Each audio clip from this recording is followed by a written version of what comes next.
Gálatas 6, do verso 1 a 10, é a reflexão que faremos essa manhã. Seguindo a continuidade do livro dos Gálatas, Paulo, a partir do momento que ele estabelece o que é o fruto do Espírito, a necessidade de militarmos contra a carne, combatermos os desejos pecaminosos que ainda habitam no nosso coração, ele parte para demonstrações práticas, palpáveis, do que é o fruto do Espírito, do andar pelo Espírito que ele disse nos versos anteriores. E por que isso é importante? Muitas vezes o cristianismo que costumamos viver, o cristianismo que costumamos pensar é um cristianismo etéreo, um cristianismo que não é palpável. Amar o próximo. O que é amar o próximo? Eu gosto muito de um professor que no seminário ele dizia o seguinte: amar o próximo é fácil, o difícil é dar o controle para o cônjuge. Isso é uma forma de amar. Amar as pessoas que estão vivendo na Inglaterra é fácil. Difícil é amar o vizinho que 1h coloca um funk estrondoso na sua orelha. Não é? Não é difícil amar? Graças a Deus, desde que eu estou morando aqui em São Paulo, eu passei 2 vezes por essa experiência. Uma vez, eu confesso que eu até pedi perdão para Deus. Falei, Deus, você não pode tocar fogo só para parar com isso? Na outra vez, eu respirei, falei, Deus, que eu possa dormir, e eu não dormi. Eu fui dormir só com eles também, quando eles acabaram por volta das 2, 3 da manhã. Então, esse cristianismo etéreo é fácil viver. O cristianismo real, do dia a dia, é algo extremamente difícil. E quando Paulo fala sobre o fruto do Espírito, é fácil falar do fruto do Espírito. Agora, Paulo quer mostrar na prática, no dia a dia, como o fruto do Espírito pode ser manifesto. E ele diz o seguinte: irmãos, se alguém for surpreendido em alguma falta, vós que sois espirituais, corrigi-o com espírito de brandura, e guarda-te para que não sejas também tentado. E ele dá um exemplo. Vamos supor que vocês surpreendam algum irmão cometendo determinado pecado. Isso é simples, gente. Se você conviver comigo 24 horas por dia, você vai me surpreender em alguns pecados. Assim como se eu conviver com vocês, eu vou surpreender vocês em algum pecado. Porque, infelizmente, ainda pecamos. O ponto de Paulo não é a questão do pecado, é o que nós vamos fazer quando nós surpreendermos, quando nós presenciarmos algum irmão em pecado. E ele apresenta o que devemos fazer. Nós devemos corrigir. Preste atenção, corrigir aqui é um imperativo, é uma ordem que Paulo está dando. Paulo não consulta a gente. Você está vendo o seu irmão pecar, aí você escolhe o que você quer fazer. Paulo não parte desse pressuposto, corrija. E a palavra aqui, ela ocorre no Novo Testamento, indicando os apóstolos consertando a rede. E fora do Novo Testamento, ela era utilizada na medicina, quando o médico colocava o osso no lugar. Qual é a ideia? A ideia de restaurar aquilo que foi quebrado no seu estágio anterior. Então, Paulo fala o seguinte: como discípulos de Cristo, pessoas espirituais, ao vermos o nosso irmão em falta, em pecado, nós precisamos restaurá-lo. Mas não é restaurar como eu quero. Não é restaurar como você acha melhor. Devemos corrigi-lo com espírito de brandura, com gentileza, de forma amorosa. Não é chegar no irmão que pecou, você é um imbecil, né? Cara, tanto tempo de cristianismo, você continua praticando essa coisa, seu idiota? Não é esse tipo de questão. A questão de Paulo é olhar para aquele irmão e com espírito de brandura, com amor, com doçura, corrigir ele. Presta atenção, amor e doçura não significa que nós vamos passar a mão na cabeça das pessoas que pecam. Amor e doçura não significa ausência de firmeza. Paulo, na carta, ele chamou os Gálatas do quê? De insensatos.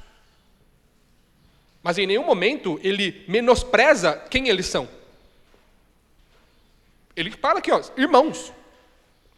As pessoas que nós estamos corrigindo são os nossos irmãos e, portanto, precisam ser corrigidas com espírito de brandura, com amor. O objetivo da repreensão não é você se achar certo. O objetivo da repreensão não é você ganhar estrelas na sua coroa. O objetivo da correção é restaurar. E isso é fundamental. Numa das discussões que nós tivemos enquanto estávamos namorando, a Ana Paula e eu, nós fomos num shopping e nós estávamos tendo aquelas brigas de gato e rato. Nós chegamos no meio do shopping, a gente não queria falar um com o outro. Eu cheguei para ela e falei, ó, eu vim aqui para acertar. Se não for para acertar, eu vou embora. Eu amo você, eu sei que você me ama, eu quero sentar para resolver. Eu parto desse pressuposto. A partir disso, a gente pode conversar sobre que eu estou errado e você está errado. Mas se não é esse o pressuposto, eu não vou. E ela falou, não, também parto do mesmo pressuposto. E corrigimos e estamos até hoje. Esse é o espírito de brandura. Você vai até o irmão para corrigir, para resgatá-lo, para restaurá-lo, e não para estar certo. O espírito de brandura é importante porque muitas vezes alguns pecados são tão difíceis de nós digerirmos que às vezes nós queremos ser impulsivos. Às vezes nós queremos humilhar. Não é esse o objetivo da repreensão. Expor a pessoa não é o objetivo da repreensão. Não é da repreensão que Paulo está apontando nesse capítulo. Nós devemos repreender de forma amável os nossos irmãos. Sabe por quê? Porque pode chegar a sua vez. Ou você acha que não? A chance de ser a sua vez é 100%. Porque um dia você vai pecar, meu irmão. Gostando você ou não. Espero que você não goste. Querendo você ou não, você vai pecar uma vez, infelizmente.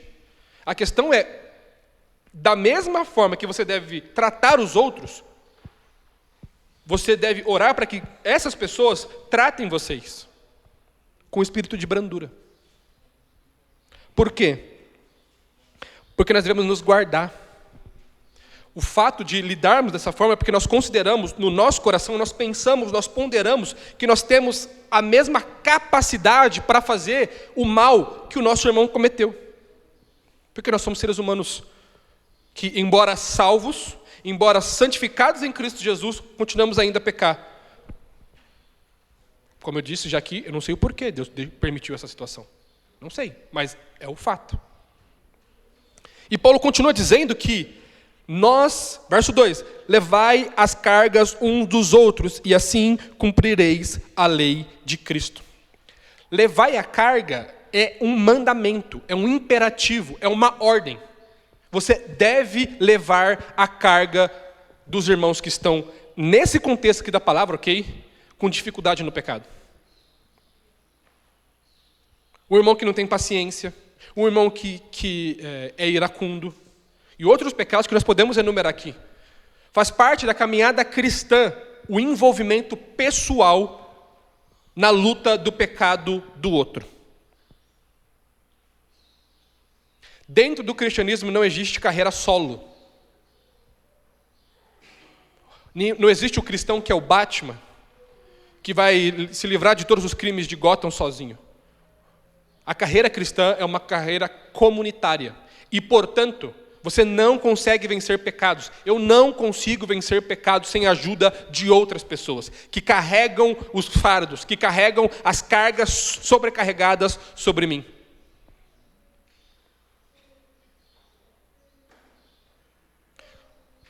Eu tenho muita dificuldade,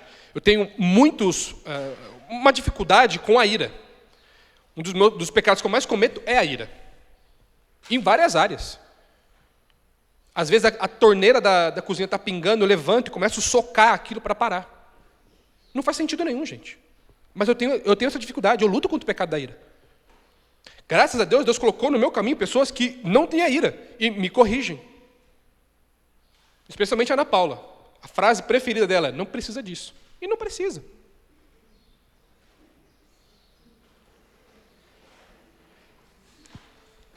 Se ela não me ajudar a suportar a carga, suportar tanto no sentido de ajudar, de orar, mas também de corrigir. Faz parte da vida, gente. Nós precisamos de pessoas que nos ajudem a levar as cargas dos nossos pecados, a sofrer com a gente, a orar com a gente, a ajudar a gente a dar um passo diante da luta. Se você olhar para minha experiência cristã antes, no começo e para hoje, cara, graças a Deus, muitas pessoas têm carregado as cargas comigo. Depois de ser cristão, já cheguei a sair na mão no futebol. Por quê? Inexperiente, neófito, não sabia como as coisas funcionavam, impulsivo. A partir de pessoas me apoiarem, me corrigirem, eu aprendi que eu não devo praticar isso, porque isso não faz parte de quem eu sou, um espiritual em Cristo Jesus. Nós precisamos de pessoas que levem as nossas cargas. Sejam pessoas que levem as cargas uns dos outros. Ao invés de única e exclusivamente ficar criticando, seja você alguém que leva a carga. Apoie pessoas que passam por dificuldades. Verso 3 diz que, porque se alguém julga ser alguma coisa, não sendo nada, a si mesmo se engana. A ideia dele aqui você se acha superior ao seu irmão que está pecando? Olha para você, pondere sobre a sua própria atitude. Você não é um nada. Você tem a mesma capacidade do que o outro. Não há em mim, não há em você nenhum bem, não há em mim nem em você nenhuma capacidade inata que nos torna melhores do que os outros no reino de Deus. E por isso, nós precisamos ter essa noção de quem nós somos no reino de Deus. Não quero estragar seu domingo, mas eu e você somos um nada sem Deus.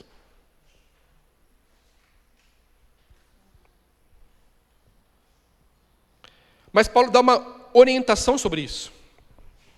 Mas prove cada um o seu labor, e então terá motivo de gloriar-se unicamente em si e não em outro. Ele começa a falar sobre nós temos que tomar cuidado com a nossa presunção de ser alguma coisa. Ao mesmo tempo ele fala o seguinte: teste, prove, confira o que você tem realizado no reino de Deus. A vida cristã que você tem executado. E se você está bem, se glorie disso. Se alegra disso. Porque você tem demonstrado fidelidade. É quase como Paulo estivesse dando um elogio. Se você é fiel, que bom. Literalmente, parabéns para você. Mas saiba que você não é um nada. É quase que um paradoxo. Ou seja, eu não sou um nada, mas eu preciso me alegrar porque eu estou sendo fiel. Sim. Mas como funciona isso? Quando nós chegarmos na Nova Jerusalém, espero que você vai estar na fila dos milhares e milhões de pessoas que têm alguns versículos para tirar dúvidas com o apóstolo Paulo. Não sabemos como funciona, mas funciona. Nós precisamos sim estar alegres quando nós estamos vencendo o pecado, meus irmãos. Nós precisamos sim reconhecer nossas vitórias. Nos alegrar. Deus, obrigado pela vitória que o Senhor tem me dado. Deus, eu tenho sido um servo fiel, sim. Ao mesmo tempo que nós sabemos o quê? Que não somos nada sem Ele. E isso é muito importante porque, na medida que nós somos espirituais e nós precisamos ajudar os outros, nós precisamos também lutar contra os nossos pecados e vencer os nossos pecados, para ajudar os irmãos que estão caindo. E por último ele diz no verso 5, porque cada um levará o seu próprio fardo. Mas espera aí, Paulo. Levai as cargas dos outros e agora cada um leva o seu fardo? E aí, Paulo, o que você está pensando? A maioria dos comentaristas, eles entendem que existem cargas relacionadas ao pecado que nós precisamos levar como coletivo. E existem fardos. A palavra ela é levemente diferente. Alguns vão dizer que a carga é a ideia de um peso excessivo, enquanto alguns comentaristas vão dizer que fardo aqui é uma espécie de mochila de um viajante que ele levava, que era algo pesado, mas menor, que dava a responsabilidade individual para ele. Ou seja, você tem que cuidar da sua mochila. A ideia é que existem coisas na caminhada cristã, seja na questão de pecado, seja na questão das dificuldades da vida, que você vai precisar levar sozinho. É sua responsabilidade. É difícil saber o que eu preciso levar como coletivo e o que eu tenho que levar como indivíduo. Por exemplo, uma coisa prática. Como indivíduo, você precisa saber que, se você quer servir na igreja, parte do fardo, da carga de servir na igreja, é abrir mão de alguns compromissos fora da igreja. Não dá para você fazer tudo lá fora e tudo na igreja ao mesmo tempo. Você é só uma pessoa. Alguns pecados, ira e outros aqui, você precisa de outros irmãos para te ajudar. Senão você não vai conseguir vencer. Não vai. O desafio meu e o seu é entender quando eu preciso de apoio e quando aquilo eu preciso, diante de Deus, lidar com aquilo sozinho. Paulo não define aqui. Porque talvez seja difícil mesmo definir. Existem pessoas que conseguem vencer alguns pecados sozinhos e outros não.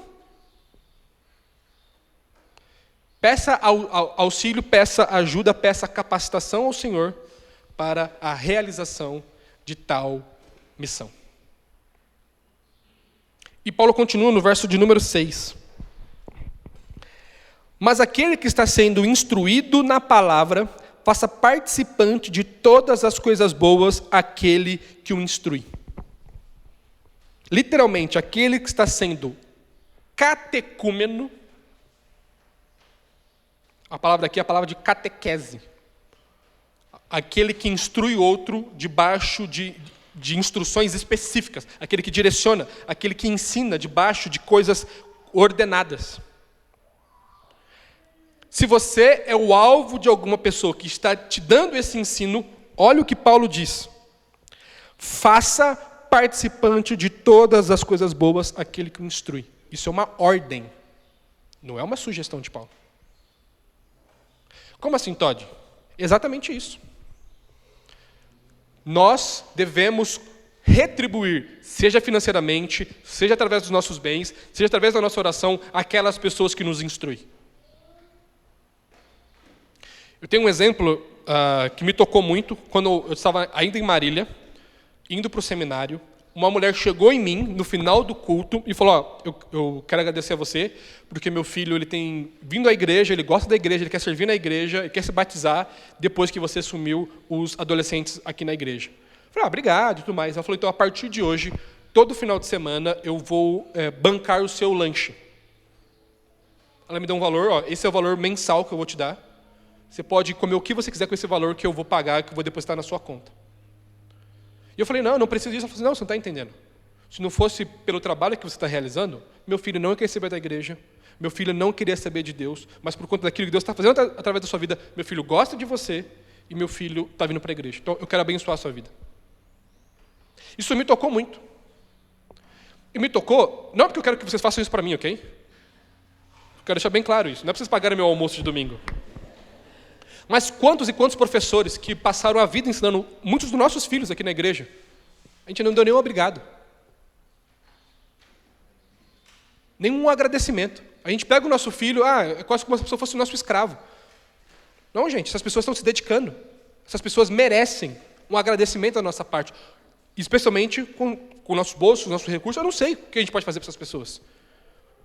Convida um professor que dá aula para o seu filho para sua casa, para fazer um jantar com você, um café da tarde. Paga o almoço para ele aqui na igreja. Dê um presente de Natal. Essa pessoa tem sido um instrumento de Deus direto na vida do seu filho. Quantos de vocês aqui não tinham pensamentos equivocados sobre a vida, sobre o cristianismo, mas através da vida de inúmeros professores que se passaram aqui nessa igreja, Deus não consertou seu pensamento? Recompense essas pessoas. Chame essas pessoas para sua casa, chame essas pessoas para um restaurante. Estou falando sério, porque isso é um mandamento, ok? Recompense tais pessoas.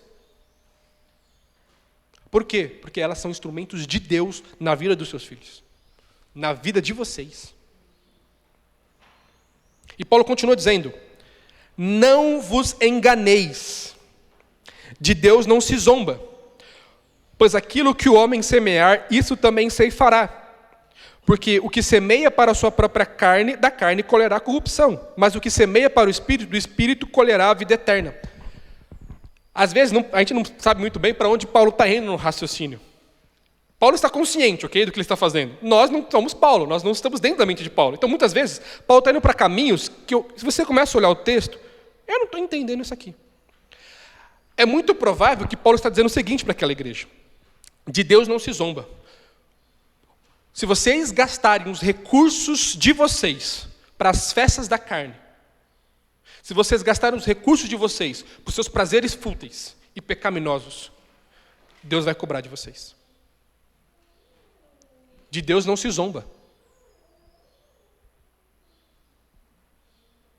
Mas se vocês utilizarem dos recursos de vocês para abençoar as pessoas que têm abençoado a vida de vocês, Deus lhes recompensará.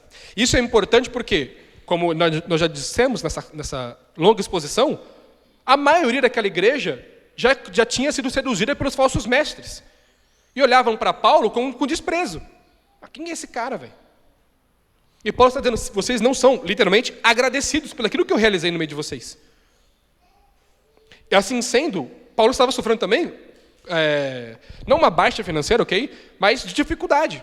E assim sendo, ele fala, vocês deveriam apoiar, sustentar as pessoas que ensinam, as pessoas que se dedicam a ensinar a palavra de Deus a vocês. Porque Deus sabe o que vocês têm feito com o dinheiro de vocês. E de Deus não se zomba. A ideia aqui a palavra é torcer o nariz, no sentido de, quando alguém está falando alguma coisa, você despreza aquilo que está falando. De Deus não se zomba. Deus cobrará de cada um de nós a maneira que nós temos gastado nossos recursos, os recursos que Ele deu para nós. E parte desses recursos, nós não somos uma igreja neopentecostal da teoria da prosperidade, não somos. Mas parte dos nossos recursos devem vir para a igreja. Não estou falando que todo o seu recurso, ok? Mas uma parte sim, deve ser servida. Uma parte do seu tempo deve ser dedicada a essa igreja. E Paulo diz por último, e não nos cansemos de fazer o bem, porque a seu tempo ceifaremos, se não desfalecermos. Por isso, enquanto tivermos oportunidade, façamos o bem a todos, mas principalmente aos da família da fé. A ideia dele aqui é o seguinte, por conta do pecado, por conta da pressão, por conta das dificuldades da vida, nós podemos cansar de fazer o bem. Sabe por quê? Porque talvez nós não vejamos que a nossa semeadura está tendo frutos agora. A gente semeia, não colhe nada agora. Por que eu vou continuar fazendo? Por que eu vou continuar insistindo fazendo isso? E Paulo diz o seguinte, nós devemos fazer o bem, porque ceifar não quer dizer que é para essa vida.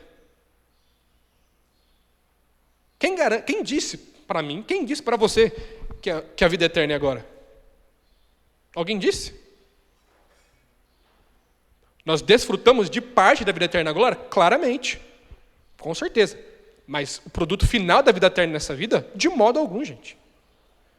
É por isso que nós não podemos deixar de fazer o bem. É por isso que nós não podemos parar de abençoar pessoas, contribuir com pessoas, suportar pessoas, ajudar pessoas, corrigir pessoas. Porque tais pessoas são nossos irmãos na fé. E por isso que nós precisamos seguir o que Paulo está dizendo aqui. Sustentar pessoas, corrigir pessoas para a glória de Deus. Porque essa é uma maneira prática, concreta, de manifestarmos a essas pessoas, a nossa comunidade e ao mundo, que nós somos a igreja de Deus. Nós suportamos as pessoas que pecam. Nós apoiamos, nós oramos, nós contribuímos. Deixe-me fazer 2 considerações finais aqui. A primeira consideração final que eu gostaria de fazer é: como devemos viver a nova vida no Espírito? Como é a nossa nova vida no Espírito? Pode entrar, molecada.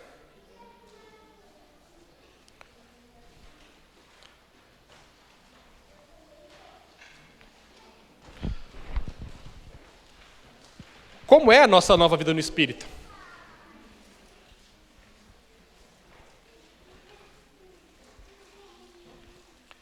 A nova vida no Espírito, ela indica claramente que nós somos novas pessoas. E, portanto, por sermos novas pessoas, a nossa maneira de pensar precisa ser nova. Devemos ser guiados pelo Espírito. Isso significa que muitas áreas de nossa vida precisam ser impactadas. E não só no macro, naquilo que é geral, mas sim no micro, no que é específico. Devemos amar o próximo, não só o próximo que está do outro lado do mundo, mas também o que está do outro lado do sofá. Devemos amar o próximo que está no trânsito e que nos fecha. Devemos amar o próximo que, jogando bola, comete uma falta dura contra a gente. Né, Rodrigo? Rodrigo tem que me amar. Eu bato um pouco nele no futebol. Devemos amar o próximo em situações difíceis, gente, porque isso é uma nova vida.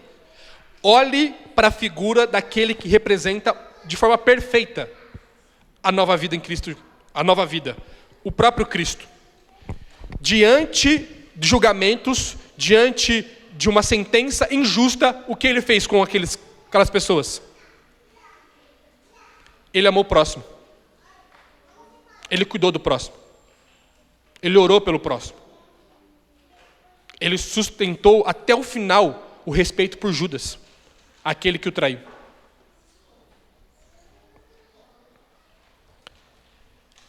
E por último aqui, ainda nesse ponto, nós devemos ser benignos no coração e bondosos nas nossas atitudes para aqueles que não podem retribuir. Ser bondoso para quem pode retribuir para a gente é fácil. É mole. E aquelas pessoas que não podem dar nada para a gente? Ali nós demonstramos uma vida no Espírito.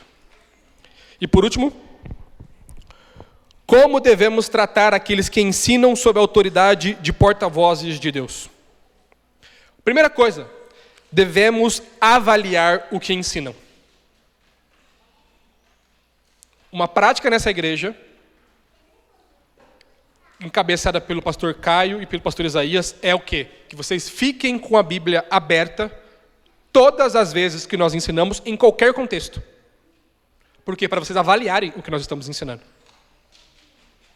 Algumas pessoas já vieram falar para mim, cara, eu não entendi o que você falou. É isso aí que eu gostaria.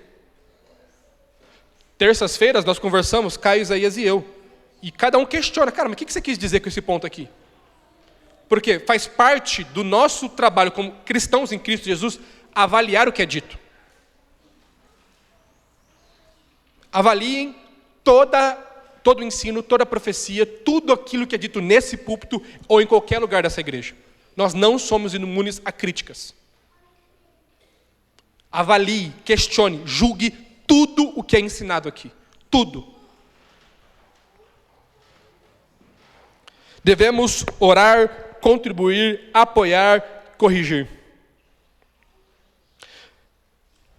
Nós devemos dar suporte para que essas pessoas realizem o trabalho delas. E por último, devemos proteger tais pessoas de falsas acusações. As falsas acusações podem acabar com a credibilidade do pastor Isaías e do pastor Caio. Eu quero deixar isso muito claro. É responsabilidade minha como membro dessa igreja e sua como membro dessa igreja rebater as falsas acusações que porventura o Isaías e o Caio sofrerem. Não, mas o pastor Isaías pensa nisso.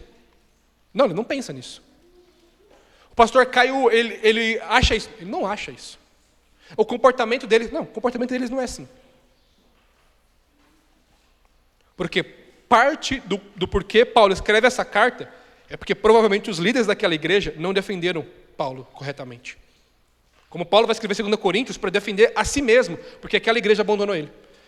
Protejam os pastores de vocês das falsas acusações, porque as falsas acusações podem acabar com o ministério dessa igreja. Que Deus nos abençoe e nos ajude nessa importante missão. Deus, obrigado por sua graça e bondade. Que o Senhor nos habilite, que o Senhor nos capacite a vivermos para a sua graça nesse mundo difícil. Que o Senhor nos ajude a colocarmos em prática o fruto do Espírito e abençoarmos, ajudarmos nossos irmãos que pecam, que estão pecando, estão falhando. Ajudar também os pastores a realizarem os trabalhos aqui na igreja. Em Cristo Jesus. Amém.